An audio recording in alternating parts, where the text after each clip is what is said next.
Good morning, everyone. Welcome back to another vlog. It is the 1st of April, early in the morning. Well, normal time in the morning. The grass is ready to be cut. This field, these two fields anyway. I just came over this morning, came over now, just to check, and it is definitely ready to cut. We don't have to cut it all today, but we're going to try and do that anyway.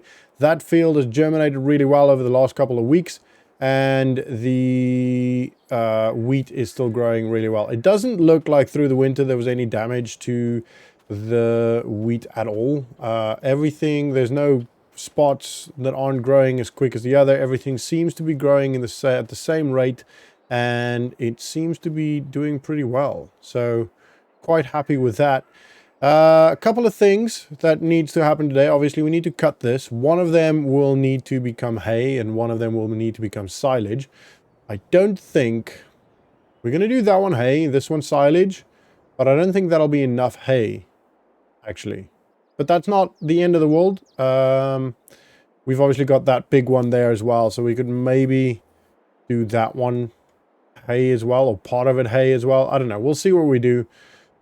We will see. We'll see. Right. And the other thing, to make hay, we need a tedder. Now, Chad actually a couple of days ago called me and said they have a tedder on sale, which was another showroom model for 60% off of its original price. So off what it would cost normally. Now, obviously, this one has been on show. You know, there could be some marks to it and etc. It's not been greased and all that stuff. So that is why he did say that as per usual, everything is checked over and made sure that everything works. But technically speaking, it is secondhand, which is why it is so much off. So it's going to be $6,000, which means we're going to be at $110,000. So that's okay. That's not the end of the world. We're going to go over and have a look at it, and then probably end up buying it anyway, because we do need it. Otherwise, we'd have to lease one. And then we're going to get back here and start cutting the grass, which I'm very excited for. I'm very excited to see how much we actually get off of this field. So let's quickly start this. It's a lot warmer nowadays. It's not necessary to keep them or to keep warming them up as much, or the tractor up as much, but I do want to do it anyway. I want to get in that habit. It's just better for diesel engines. Usually shouldn't be starting and driving straight away. They do need a little bit of time just to get, you know, the fluids and everything pumped through the system. So yeah, I had a look through the agency. There aren't any contracts. Literally, there hasn't been any contracts. I don't know why. I don't know if the agencies. I checked through their website. And there's nothing up there. They've got like this calendar thing and nothing came up. So I don't know if they're having problems, or maybe they don't have a very good history. I don't know. There's no contracts currently, or in the past couple of months really, over the winter period. Obviously that's understandable. I kind of expected it to not have anything over the winter period, but what about now? There should be some stuff, you know, especially with the grass fields and all that. Like that field, that's not grass, but the grass fields all around are pretty much ready to be cut. Should be anyway. Most of them, there'll be definitely some harvesting coming up soon. It doesn't look like there's some fertilizing should be happening round about now. So, and there's nothing. So I don't know. It's a bit weird. Maybe a little bit worrying for them. So yeah, we'll see. There's nothing else came off of the. It's been a couple of weeks now since the seed pellet fell on the road. Nothing came off of that. I never even got a call or a message or a letter, nothing. So I am kind of going with the... This girl's just going to keep walking. Kind of going with the notion that the white car just was trying to be nice, and once realized that I came to actually pick it up, they, you know, forgot about it and never tried to make contact after that. So that's fine. That's fine by me. Hopefully that is the way it stays. Right, there it is. So we'll stop here, and then we'll have a quick look around, and if we're happy, which we probably will be, if we're honest. I don't think there's ever... I think actually, no, there was once where we went to look at a tractor, and we didn't actually buy the tractor. And we also had Nick look at that tractor way back. But yeah, I mean, this looks... Obviously, I mean, they never used it. It was literally in a showroom or like at a festival or something, you know, like a farm show. So it might have traveled, but it never worked. Like they don't actually use them. So yeah, I mean, yeah, that's fine. If it was a working model, they would label it that way. This is just a showroom model, so essentially it, even though it wasn't necessarily in a building all the time, like it could have been on a showground somewhere, it was just for show and advertising, so that's fine. It wasn't actually being used. Anyway, I'm gonna have a quick chat with Chad. It won't be as long as the previous one. I don't know if you guys remember that, but that was ridiculous. It was good fun again, but yeah, I should not let that happen today, especially because we've got a lot to do. Anyway, right, let's go. Okay, not tractor. I'll look at the tractor. The tedder is now bought, which is great. We can now make hay.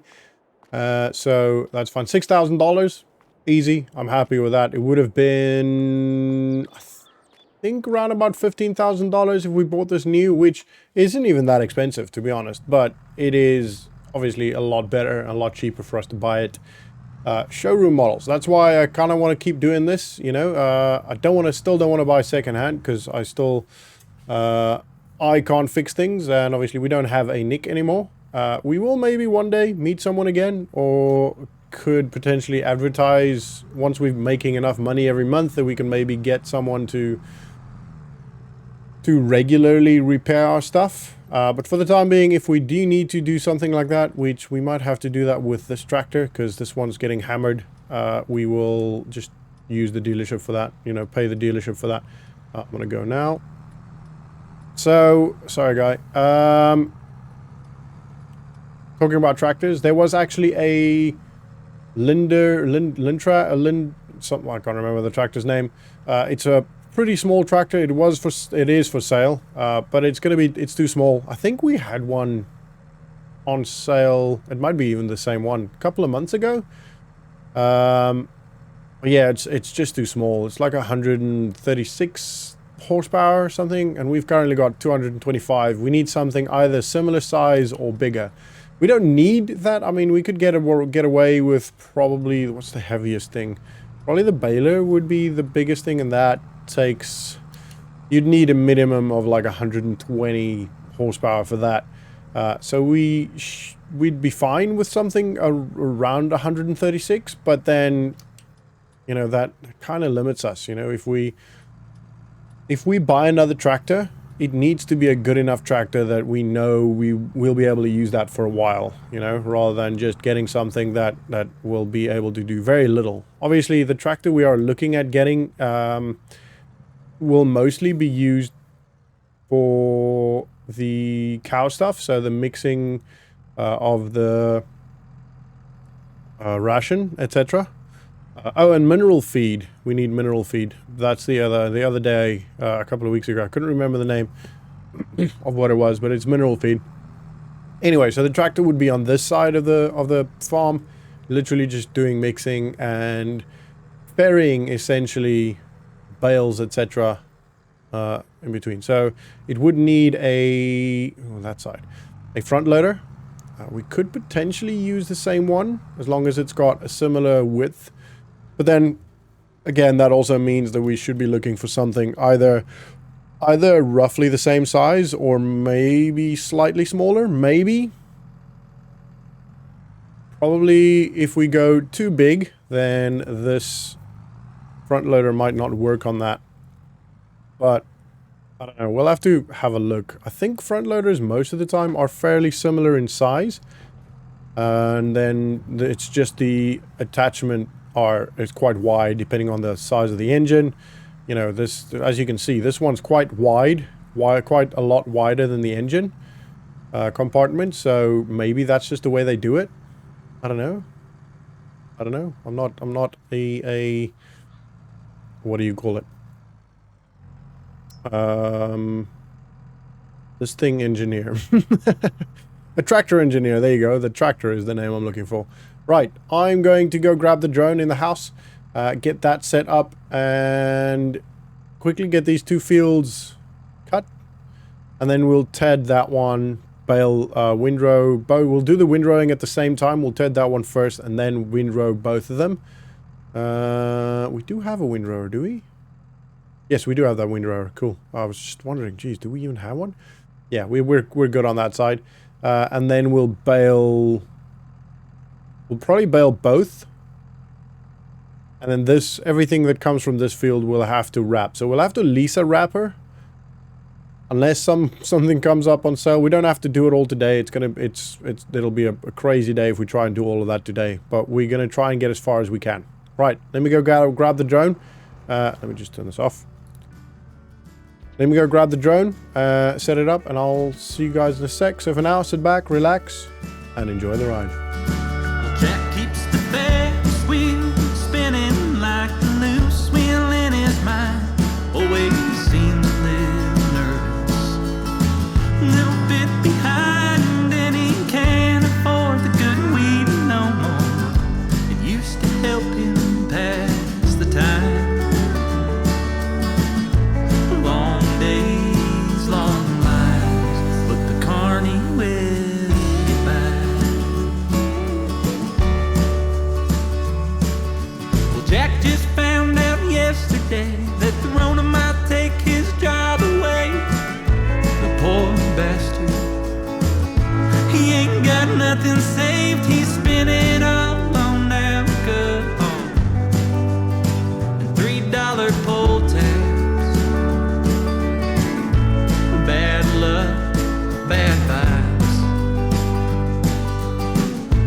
Long days, long lives, but the carny will get by.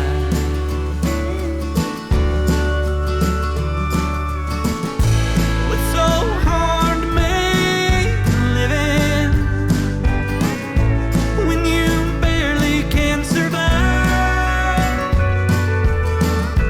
Hustling rubes out on the Okay, guys, that is now the tedding done. The tractor struggles a little bit with the mower, to be honest. Up that hill there, it definitely struggles a little bit, which is not ideal. But it's not the end of the world. It's just not ideal, you know?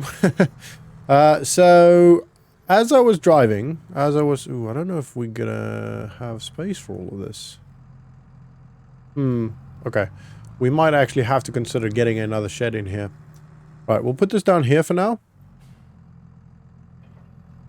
And then we'll grab the windrow, which is here. Right, so what I was thinking as I was driving, I'll actually get out the tractor now and show you guys. So, once I get there, because we're actually not losing, but we're not quite utilizing as much of our land as we can when it comes to these two fields here. So, we'll get out here. Turn the tractor off because this might be a while. Right, so essentially this field can be extended pretty much from here all the way up here, which is what that's another maybe two cuts, two swaths with the tether, the windrow, sorry. So we can go all the way up here. Because it's grass, we don't have to go super deep. And then I'm thinking we could probably go all the way up here. And then across. So obviously, just about a meter, maybe 2 meters away from the closest tree. So we can go all the way through here. And I was thinking it's probably a good idea to combine these two fields. If we make these two fields silage and then that field hay, I think it would be good. You know, I mean, we could, this is such a big piece of field that we're kind of missing here, you know. And then we could even go closer to the water. I don't want to get too close to the water because then you could potentially have a bit of a problem. But we could also, I mean, this little piece here. So water wise, we could probably go to about here. So we can make it wider on this angle as well. And then, like I said, this bit here, we could come probably about here. Make the corner here, actually make it even here, go a little bit, go down here, and then link it up with that bit over there. So, right about there, and then across here, and then remove this path. So this path will also become we'll get so much more out of it. I think it would be a good idea. What I'll probably do is we'll finish what we've got here, and then I'll probably grab the cultivator and see what we can do. You know, maybe just link the two and then plant this a little bit in the next couple of days. Hopefully then this germinates round about the same time. We'll have to wait maybe a week of this, maybe cut this slightly later, you know, because this edges will have to grow, but I feel like that's a good idea. That will give us a little bit more land to work with. And then the straw is the biggest problem for me. I don't think we have enough land for the straw. I just don't think it's going to be enough. And I don't want to get, you know, cows and start making milk and then not be able to feed them, or have to buy feed when we don't necessarily have the money for it. I don't know. It's hard to make these estimations when we don't actually have numbers to work with. You know, it's hard to say how much food we need when we don't actually know how much food cows eat. You know, I'll have to, I don't know, maybe call someone, maybe go around here, maybe get to know maybe another farmer that does cows. I'll have to have a drive around, see if I can find any cows any farmers that work with cows, and then, you know, milking cows, actually, not just like Angus beef or something. I don't know. Or we could just test it. And maybe if one of you guys know, like if you guys have any idea, then yeah, I just feel like I want to try. I'd rather have the piece of field extra and not need it than need it and not have it. You know, I'd rather spend the time doing it than have to spend the money buying it. If that makes sense. It kind of makes sense to me. Anyway, right.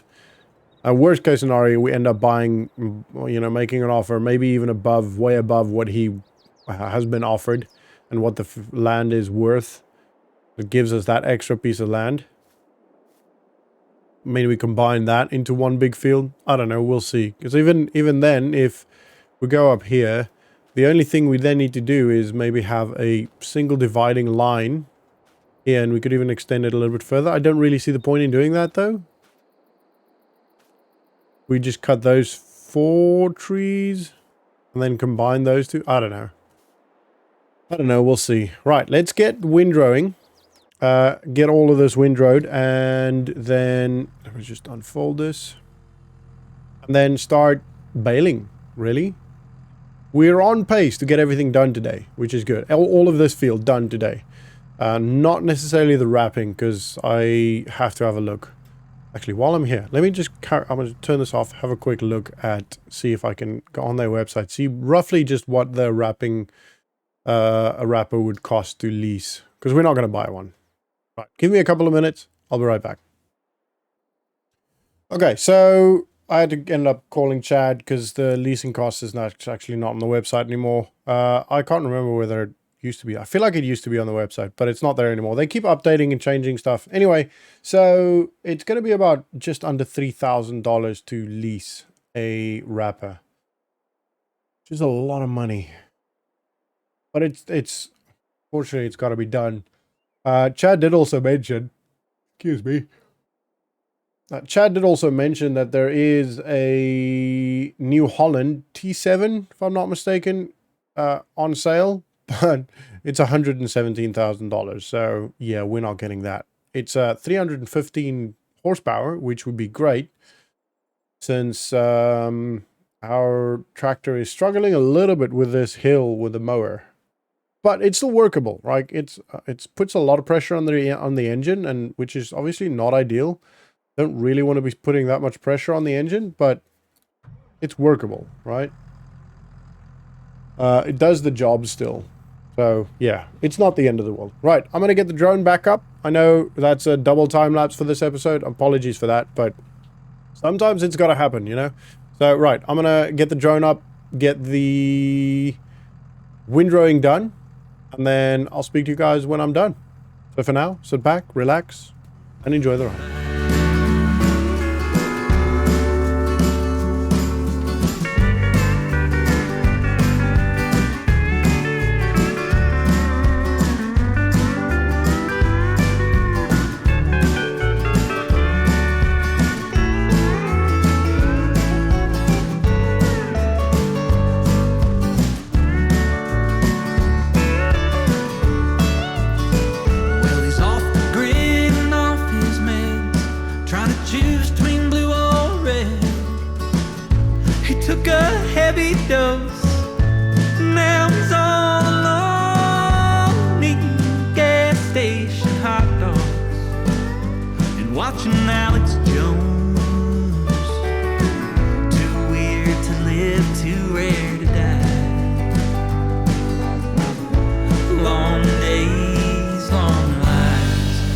Carney will get by.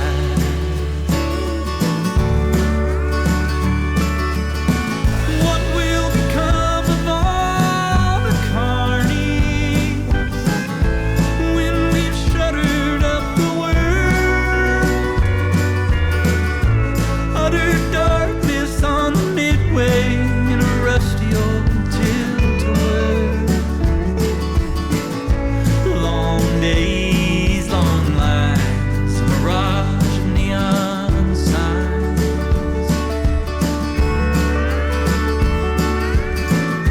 Long days, long lines, but the carny will get by.